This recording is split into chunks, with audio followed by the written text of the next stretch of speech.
Welcome to this tutorial which teaches you exactly how to change the background color on your new printable.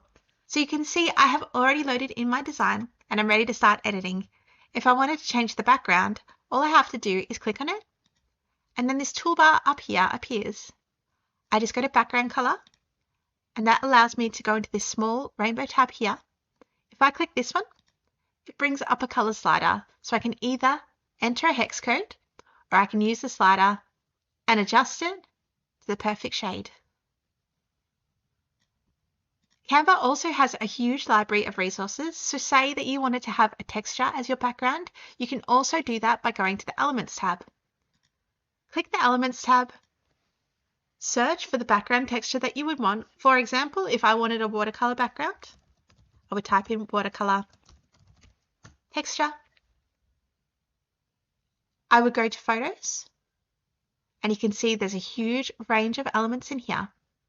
If I wanted to add one to my document, all I would have to do is click, holding your mouse, drag across, and snap it to the background like that.